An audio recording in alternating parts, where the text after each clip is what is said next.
for each of the questions so that I'll be able to answer somewhat where somebody might be able to understand what I'm saying. So, best beard care tips.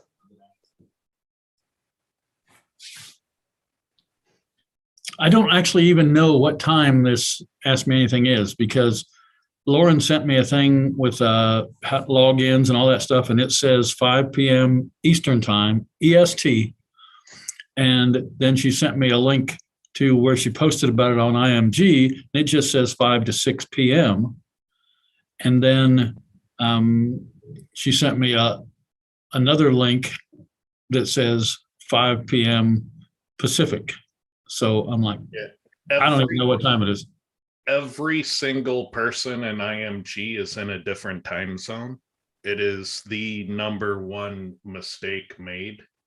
And so I highly recommend that you find out who's in charge and get them to confirm the time zone. Well, I've written Lauren a couple notes, and I showed her, here's what it says in the document you sent me, the Google Doc that's got all the, like I said, the logins, schedule, stuff like that. But here's what it says on IMG, and here's what and so I just want to clarify. I understand it's at 5 p.m. I just don't know which 5 p.m. So yeah, it's basically no two people at IMG are in the same time zone. So you can count on that being the mistake almost every time. Well, luckily, and maybe it's not luckily, but Lauren and I are in the same time zone. But that doesn't necessarily mean anything, I guess, because the system, the IMG system, may be running on its own time zone or a different one than Eastern. I don't know. Well, I want to thank everyone for joining us again for another episode of SEO Fight Club. My apologies this week. I don't have a topic prepared, and I was initially thinking, well, I'll just cancel this show and we'll resume next week. But people just wanted to talk shop and see how that goes. And so that's what we're going to do. We're going to talk shop, talk about various topics, and it'll last as long as there are fun and interesting topics or questions. We are watching on YouTube, so if you have questions you'd like answered, feel free. If not, then we'll just see how far the conversation goes today. Next week, I plan on doing the November update part 2 episode, and I consider all the activity from November 1st to today to be one update. It probably touches multiple areas of Google, but it's been one big event with multiple phases, and I don't really care about the phases Google has in a massive event. I just care about when the event starts, when the event is over, and how the world changed as a result of everything that's in the event. And so I'm hoping that between Christmas and New Year's, I can do that analysis, which would mean that next week I can do that show. So that's my goal for next week. But this week, we're just going to talk shop. Any topic is welcome. So if you want to hear about a topic, just let us know in YouTube chat. If you have any questions, just, ask them in chat. If you're here on the Zoom call, you can pop in and ask, or you can use the chat feature. We'll be watching in Zoom chat as well. And with that, Carolyn, what's going on with your podcast? It's happening. Any spoilers, teasers? I might have a couple of things this week because, it's on Christmas Eve and some people can open gifts on Christmas Eve if you celebrate Christmas. And then, the following week is actually on New Year's Eve. So I might be drinking. Who knows? Very cool. Any teaser on what the topic might be for Friday? Not really, just sort of like, maybe the gift that keeps on giving, all these updates. And if you're confused, you should be, that kind of thing. Because, the show's all about, it's almost like SEO therapy. So, if people are pulling their hair out, and kind of say like, it's not just you, and hang in there, and, that kind of stuff. Perspective, shall we say. Nice.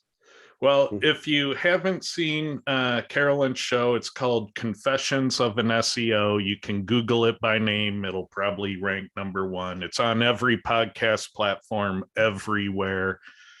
It's an awesome show. I've been able to binge watch and catch up to the current episode. They're short, sweet episodes that are about 15 minutes in length. So they don't take a lot of time investment, and it's a fun, happy thing to add to your SEO Friday. Are you still running your survey? Did you want to plug your survey URL? Sure. In fact, you can just Google Confessions of an SEO Survey and find where it is. But I'm keeping it open till the 31st. The only question that I've asked that I know for sure what's going to happen is that spoiler alert, we are going to have a season 2. Nice. I'm glad to hear it. I don't know. I'm excited to hear the New Year's Eve drunk confessions episode. That ought to be interesting. Who knows what will happen to me? She might answer some of those survey ideas live. Yes, or something along those lines. So Justin Weeks asked, can we see some faces? And I just got up and I'm a total mess, but I will if Clint will. Oh, all right. All right, I'm still in my pajamas too. It's one of those days. That's every day. Duh.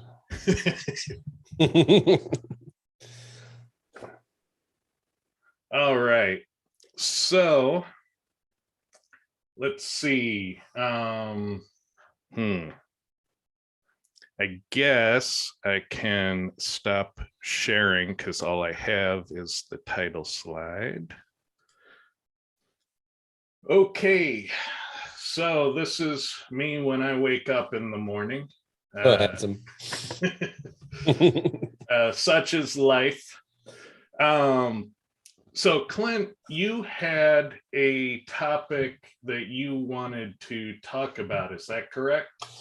Yeah. So I just finished going through Lee's course, and like all courses, I mean, I knew a lot of the stuff that Lee taught, but I also learned a whole lot more and different ways to put things together, right? So, I mean, we know the topic of variations, we know the topic of keyword densities, but we know the topic of using Quora and looking at the reports. But the way Lee presented that stuff, it opened my eyes to new use cases. And it also made me revisit some stuff that I kind of just didn't necessarily think was all that important anymore. And one of those was TF-IDF and the tools around using TF-IDF. And the other was, what the hell is the definition of LSI? Right. So yeah, those are great questions. Yeah. Let me pull up a browser because the TF-IDF one is actually fascinating. So let's see. And the probably, while you're doing that, the easier one, and maybe Lee can help, with this a little bit and bring his brain into it, but let's take a LSI graph. So you use a tool like LSI graph to find the LSI terms. And essentially what it does is gives you similar keywords, related keywords, geo-modified keywords, etc. So essentially for what the modern SEO would call a keyword cluster. And to me, it's not giving what I would typically consider as LSI, which is what the TDIF tools would do. So, Lee, what are your thoughts on what the hell is the definition of LSI? Well, the working definition that I use, we start, if we look at entities just in general, it's just a noun, it's person, place, or thing. And, we can't see Google's knowledge graph. We just can't see the relationship between all of the entities. But we know that the backbone of the framework of it, they start with Wikipedia. So I use anything that appears in Wikipedia, that to me is an entity. And if it is a noun, but it doesn't appear in Wikipedia, it can be an LSI. That's just the definition that I use. It just, allows clarity of discussion. It doesn't mean it's the correct one. But I think, I don't know that Google distinguishes between the two, because LSI is just an entity. Yeah. And I think I like Ted's description. I've been using it ever since he said it on one of the Fight Clubs episodes. An entity is nothing more than a super LSI term. So you have these LSI terms, words that are associated with that content to help understand context. And then you have these super LSI terms, which are the entities, which really narrow down the context of that content because of the presence of the super LSI. Yeah, LSI and entities, you tend to use them the same way. You pick the ones that make sense for your content, you ignore the ones that don't, and you sprinkle them throughout your page in the various zones. And the key thing to understand is when you look academically at LSI, it's something else. Okay, there's different AI implementations. There are different statistical implementations. No two people do LSI the same, and that's why it's a confusing quagmire. But really, the heart of it in SEO is how many pages that rank well are using these words. And so there are different ways that people get to that information to figure out the important words among a group of pages. Now with turf, what was that? So for you, would you be doing something like LSI graph, which essentially gives you phrase match and geo-modified keyword related keywords? So yeah, like the related keywords out of the Google search, or would you think of it as like using a what the hell is this tool I got open here? It's hidden now because you opened it. Come on. SEO abilities, they have a TF-IDF check. So and that's got entities and words like used and new and delivery and standard and price. Those are, for me, those have always been the type of words that's what LSI is. It's not, if in this case I'm doing shipping containers for sale. And then the keyword research tools and what really brought this to mind was I paid for the lifetime of LSI graph because I've been seeing it around and I wanted to get deeper into the LSI thing. And it's just related shipping container for sale near me, 40-foot shipping containers for sale near me. I mean, those to me, that's keywords. That's a topic cluster. That's not LSI. How do you look at that? Well, I think some implementations are much nicer than others. And so in Cora, I approach it statistically, and you tend to get a lot of things you're uninterested in my list of words. Other implementations, they will do parts of speech tagging, and they'll only show you the nouns and verbs, and they'll eliminate the other parts of speech as unnecessary. It depends how they build their implementation, their stop word lists. And because of that, there's a huge amount of variety and choice in the solution. And some people's LSI solutions are much nicer than others. Mine is very efficient for larger scale because I'm analyzing 100 websites at a time, and I can analyze up to all words on the page. And it's configurable in the settings. A lot of tools won't let you configure the thresholds for what gets included, what gets excluded. But and what you'll find is without those controls, that some of the fancier tools that do a nicer job tend to fail on certain types of keywords where they won't get a critical mass of data because of the way their thresholds are set. And so there are pros and cons based on the niche you're in. It's really a complicated problem. But I think the important thing to note is that they're supposed to be important related terms to your target keyword, and the way you use them is you sprinkle them throughout your content. At the end of the day, it doesn't matter how fancy the math is if your brain can figure out what's important to the topic. And you still need that. I mean, even the best tools are going to miss things you need to include, and there's no way to automate that other than the human brain.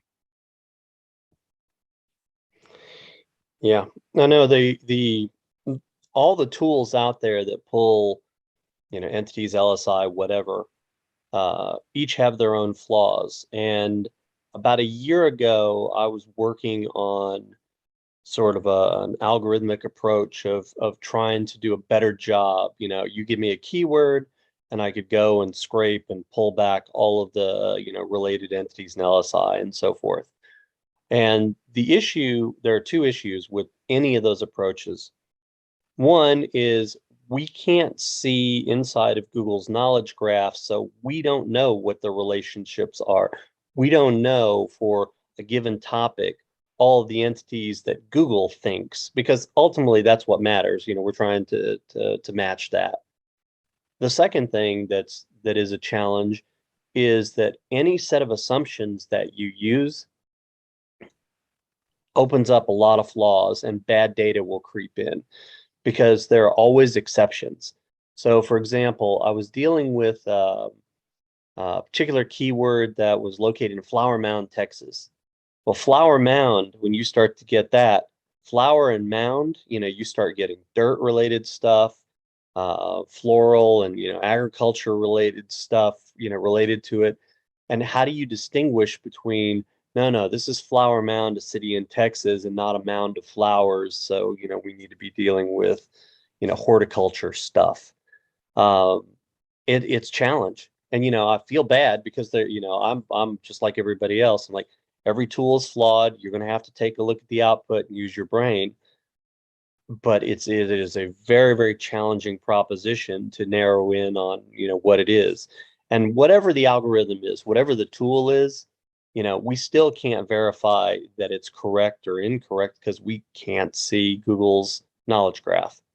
So all we can do is just, live with the best, that the tools offer. And at the end of the day, our judgments about which parts of the output to use.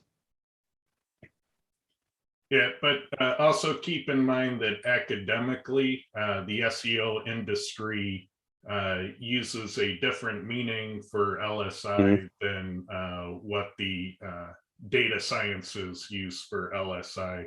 So just note that if you're in a data science audience, they don't mean the same thing that the SEO audience intends. No, I understand. That's one of the debates that I see all the time. They're like, no, that's incorrect. I'm like, well, that's not, the way it's used in this industry. So, but we haven't come up with a, entity level 1, entity level 2, or, some other terminology that more accurately describes, what it is that we're trying to get across. Yeah, technically the SEO industry stole the LSI term from an actual academic discipline, and we bastardized it. But that's okay. We needed something to fill that void. It causes a lot of debate. Now, TF-IDF is really interesting. So there's the second half to what Clint was asking. And TF-IDF is an algorithm that was largely studied at the dawn of computer science. So it goes back to the 70s, and it's all about indexing documents so that you can fast find what you're looking for in those documents. So keyword search. And all search engines are based in some fashion on this algorithm, even Google. Bing is, Alta Vista was, Hotbot was, DuckDuckGo is. They all have some algorithm at their core that is similar to TF-IDF.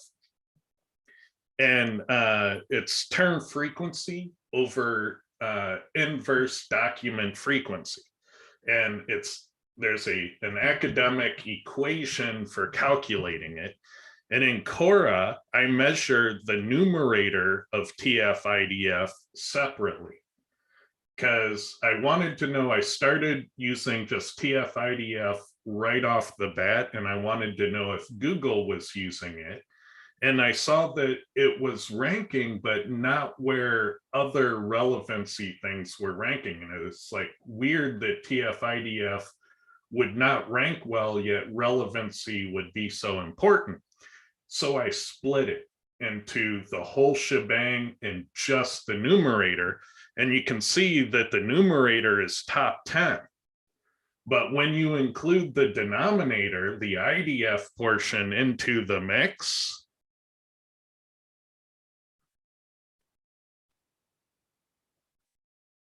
boom, it becomes 102.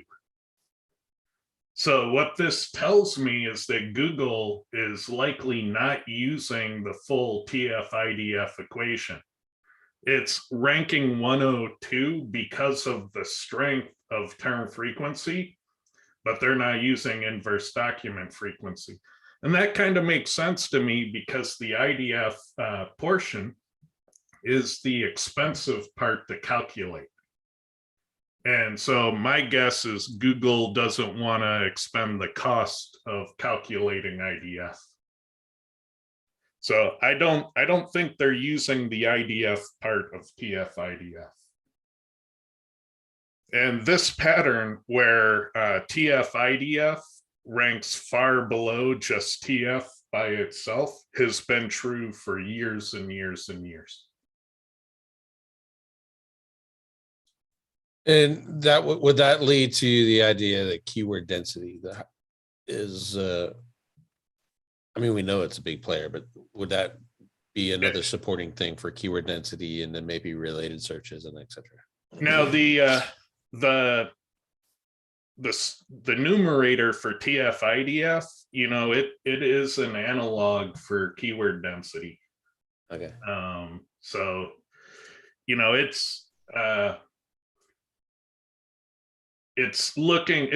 so keyword density is the ratio of the match count to the word count on the page. And TF-IDF is the ratio of the match count on the page to the word count across all documents mentioning the keyword. Right. So they're kind of similar, but definitely TF-IDF is more expensive because it's a multi-document calculation. And so, term frequency is the numerator of both, keyword density and TF-IDF. So it just makes sense. And I think that the effect of word count on the page doesn't impact the score as much as word count across all documents. So, it could be that term frequency is the thing. There's an argument to be made for it, that the match count is the thing, except that in testing, we would create test cases where we rank pages from 2% keyword density all the way up to 95% keyword density. And those would be for a set word count, like 3,000 word pages. And then we'd make these, 5,000, 10,000, 20,000 word pages that had, 3,000 matches, 5,000 matches, 7,000 matches. So way more match count, but we kept them all at 10% keyword density. And the higher match counts all slotted in at their keyword density in that testing. So it wasn't the match count that was the thing, it was the ratio of the match count to the overall word count. It was the density that was being sorted on. So while it's not the most definitive proof, it is strongly suggestive that keyword density is the thing, not the match count. Okay. And last one, what is the difference between TF-IDF and WDF-IDF? Oh, geez. I looked at this a while ago. Let me refresh my brain. Let me give One you second. give you a resource. Look in the chat box.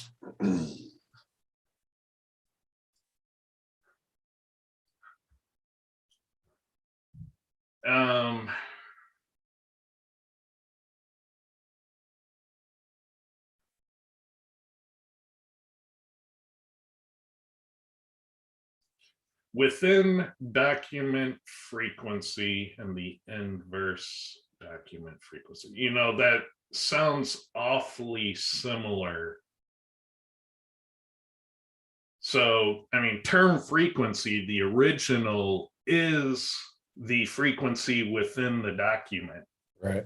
So just from, you know, analyzing the what is definition, they appear to be synonyms, but I would want to see their actual calculation.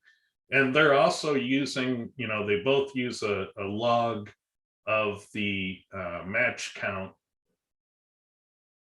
So, I mean, it's extremely similar to TF-IDF right off the bat. So I think we need to get somebody who's very well versed in both to explain the difference. Because right off the bat, they look extremely similar. Right. So I'm inclined to say if they're not synonyms, they're very closely related. Makes sense.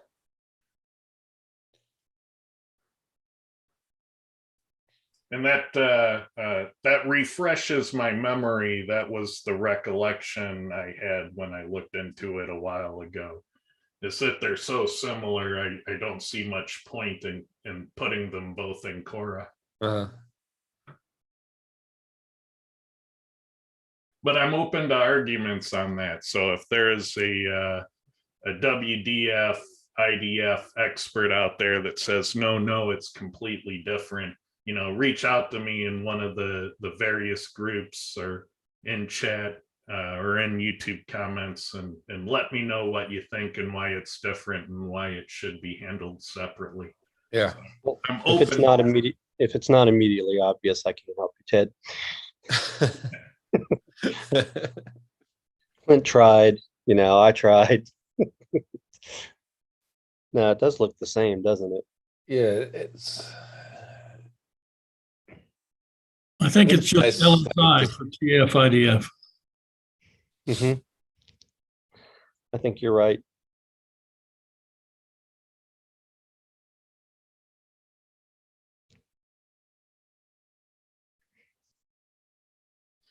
Yeah, it looks like they are talking about something, you know, almost identically the same. They just made up a different name for it. Yeah, to get to the do you in regards to term frequency, are you talking percentage of the word, keyword density, 10%, or frequency? In my understanding of frequency is the amount it's used, so count. Yeah, in Cora, you don't tune for the term frequency factor because it is literally the numerator of the TF-IDF function. So it is a log of the match count. And that's a silly thing to tune for. But when you see it correlating strongly, note that your on-page factors matter that much more. It's kind of a signal that Google is using this component of TF-IDF. And so factors that impact that component, you ought to take more seriously. But if you have a numerator of the TF-IDF function that's a 7, you don't try to tune it to an 8. That's kind of a very hard thing to do conceptually. I'd say just focus on your other relevancy factors more. Okay. And for people, if they want to figure out how the hell I got on this little bit of a rabbit hole, there's a free SEO tool, SEO ability. There's other ones too. There's a text tools, end topic, etc. Website auditor from SEO Power Suite has version 2, and what has all of those in common is they don't use keyword strings. They actually, like shipping containers for sale, container for sale, high cube storage container, cargo worthy, those type of words are also in their TF-IDF tools, versus LSI graph, which essentially it's a keyword research cluster tool. So yeah, and I shared that link in the YouTube chat as well. So if you're watching live, look at the chat replay for the link. Let's see, any other questions or topics people would like to discuss? I'm looking at chat, pretty quiet there. If not, I'm interested in what you guys think Google's going to do next year. Any predictions you want to put out into the world? I think they're going to have some updates. Captain Obvious. Safe bet there. I do think they're going to make some adjustments to their Google Business Profile update.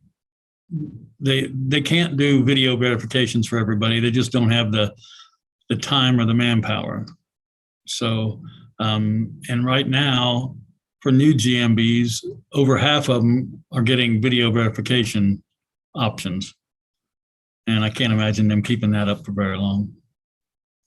I have a question for Clint, and it kind of puts him on the spot to make a prediction.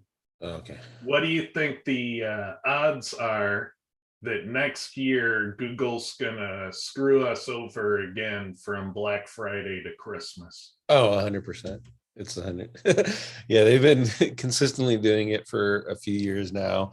I mean, once you get your new project underway, I'm not going to spill the beans on it, but I think we'll have all the data we need to prove that empirically, and be able to point that out to everyone else. And I think also one of my predictions is the local SEO update that just came out removed or reduced the prominence of sites like Angie's List, Home Advisor, and all that stuff. And I expect that to be fully returned rather quickly, actually, once their PPC levels drop again. So why do you think they're doing this? I have a guess as to why, but which one? Why do you think that Google is interfering with Black Friday to Christmas so much? Oh, it's all about PPC, right? So their primary income source for Google ads are small businesses, the mom and pops, the Carolyn's running an e-com store, the Terry's running, that kind of stuff. So that's where their primary money comes in, from PPC. So if Terry and Carolyn can rank their e-com stores in the top 10 and not have to buy ads, that's bad for them. So they promote those big brands, the Amazons, the Walmarts, the Targets, etc., for those products ahead of the sites like Terry and Carolyn's, in order to essentially force them to buy ads if they want traffic from Google. Yeah, I concur. That's my read of it too. Yep. And they do it right. And it's they're not even sneaky about it. Like, if I wanted to be sneaky about it, I'd set that algorithm update like September, change it all up, and then watch everyone squirm until Black Friday is over with and be done with it. But they did it right before Black Friday, just to jack with everybody. And it's like, haha, we're Google. There's nothing you can do about this. Not to put a fine point on that, but not for nothing. I think they showed in the third quarter that their search division outperformed every other division at Google, increasing it like by $11 billion. Increasing it by $11 billion. That extra $11 billion over the same time period the previous year came from somebody's pocket. Yep. Mhm. Yeah, and it came from the e-com people, right? So we all got stuck in our houses. We were ordering everything off of e-com stores, and Google, they're not dumb. That Google Ads team is not dumb. So they knew exactly what to do to those search results at the right time for buying to increase their fourth quarter profit shares by a lot. I'm looking forward to seeing their end of year financials. Yeah, I mean, every business has to decide what's best for them and their situation. Yeah. But when Google screws me over organically, I turn to Facebook. I speak with my dollars. But I also understand that not every business can do that. You have to do what you need to do to survive in situations like that. So I hold no judgment if you get pressured into AdWords and that's how you get by. Sometimes that's the answer. So Ted, I have an answer to your earlier question about a prediction for the coming year. We've talked about, we think a lot of what has gone on in the past year or so with Google is they're struggling with scale. Till I see any evidence that that is done, I think that the volatility is going to be high. The frequency of updates is going to continue to be extremely high, and indexing is going to remain a problem. So 2022 will be a continuation and intensification of all the shitty trends we saw this year. Yeah, that too, I agree with. I think Google will continue to have problems of scale. They're dealing with 200 trillion URLs they know about. And so whenever they want to calculate something across the internet, they have to spend the resources to calculate on 200 trillion URLs. That includes fetching it, putting it into the Google cache, running their spam algorithms to see if it's worth indexing, finding out where it links to create the link graph. Even if all of those 200 trillion aren't in the primary index to be found, they still have to be crawled and discovered and processed to be excluded from the primary index. And so there is work going into the 200 trillion no matter what. What do you think about that, Clint? I was actually researching for a question in the YouTube. Oh, okay. Oh, is that Stefan's question? Yeah, the CData Asking section. if you're talking slightly off-topic questions, I've noticed on several occasions sites putting the content in their schema script in a CData section. Any idea why? Well, CData is how you encode a block of content in bulk. So it's kind of an XML artifact to be able to encode that data. And so usually it's like a piece of block content that they're trying to populate an HTML field in the schema.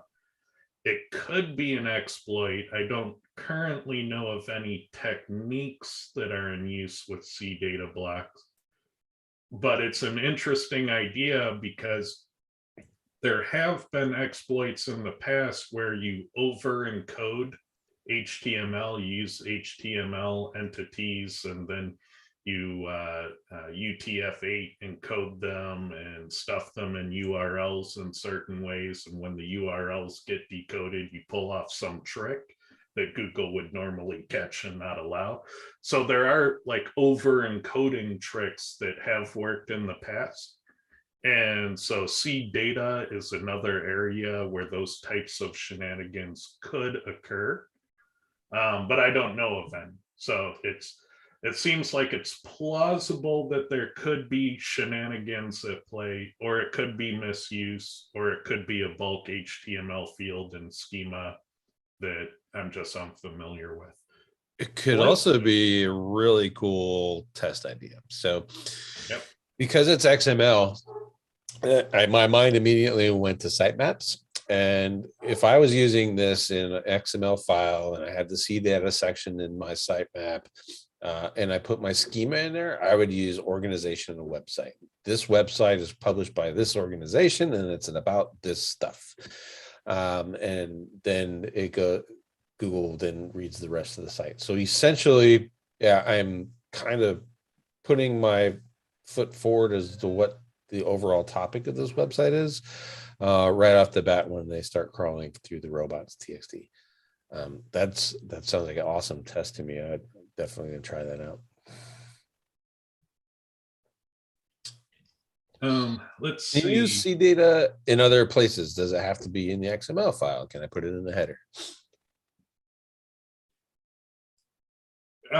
Well, it depends on which version of HTML you're using. I Right. believe if you're using the old school XHTML, there is an allowance for using other XML artifacts like CData blocks. Uh-huh. But you're going back to 2005, 2007 web standards then, so it's Okay. definitely not HTML 5 compliant. Yeah. That's what I just read here. HTML5 nodes primarily for XML. So, I mean, you could probably theoretically create. I would dig more into XML stuff. The page that I'm using for reference here is called tutorialpoints.com. I'll put the link in the chat for you. I put it in YouTube as well. So, figure out some ways to play with the XML file type and create some different stuff. There's even a reference on there to schemas, advanced XML schemas. So, and how to change that right up a little bit.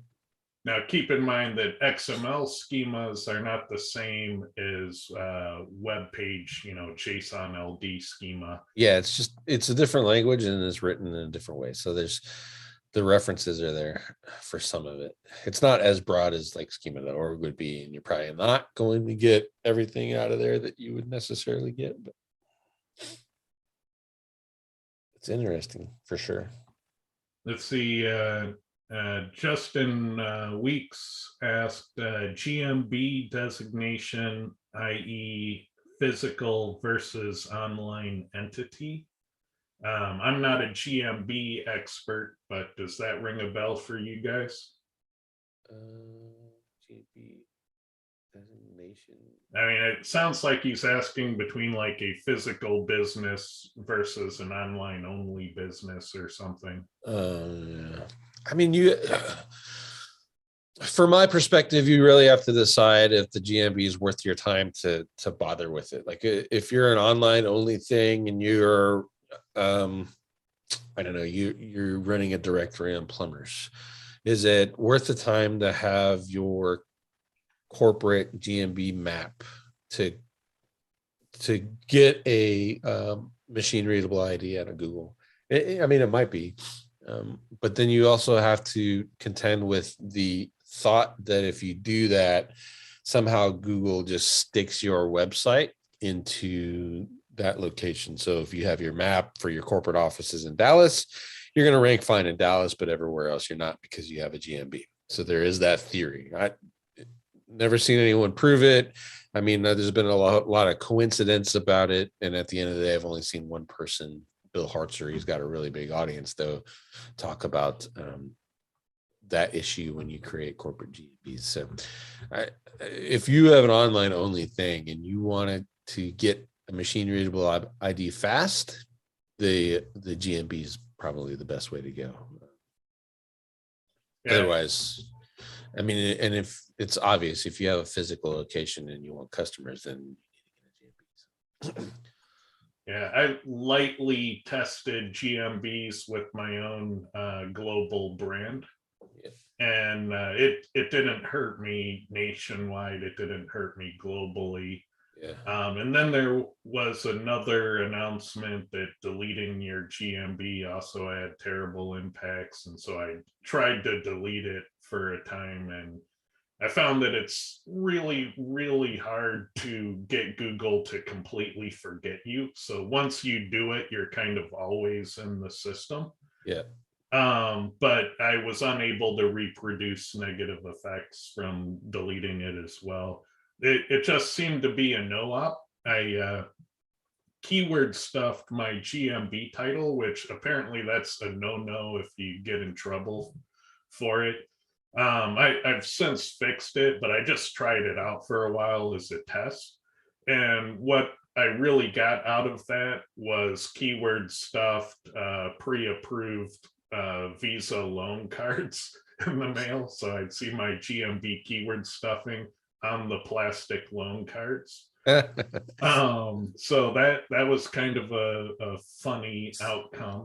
That's really cool. If you have to do the video verification, you just show them all your credit cards. Look, my business name's on all of these. Yeah. So yeah, it's cool seeing my keywords in plastic. But again, I only lightly tested it. I'd say that the stuff that Bill Hartzer was testing was much more in depth than anything I tried. You give Bill a lot of credit. Well, I barely tried anything, so I don't think he did either. I think in his situation, it was, I have this map. He probably deleted it on accident, would be my guess, and then he had some rankings up. So ergo, that's what caused it. So, that's kind of how I perceive that whole test or explanation of what he found. Why did you do that? So yeah, more testing needed. Yeah. So let's see, we are at about 50 minutes after the hour. Are there any last minute questions or topics anyone had? Oh, wait, Terry, you have an AMA coming up. You want to tell us about that? Yeah, on IMG, I'm doing my first Ask Me Anything this afternoon or this evening, depending on where you're located. Apparently, it's at 5 p.m. no matter where you live. I don't know. That would be awesome. 24-hour Terry. Yeah, the same 6 questions answered again and again and again. No. Yeah, Kyle's been doing them. Ted's done some. And I'm going to fall into a rotation. Nice. So, I'll be doing one every 3 weeks, I think it is. So until they stop me. So if you don't know, for the past year or so, Terry has been pretty well known for his understanding of using cloud services for leveraging SEO out in the cloud. And so some of the stuff he's done and tested is actually quite remarkable. And so if you're interested in leveraging cloud resources for SEO, you should check out his AMA and ask him questions about what he's doing. And I see that his expression just got very serious. So I might have just outed him there. So my apologies if I outed you, but it's a tremendous opportunity and you should take advantage of it if you get the chance. the only problem with getting me talking about clouds is keeping it to an hour. So yep.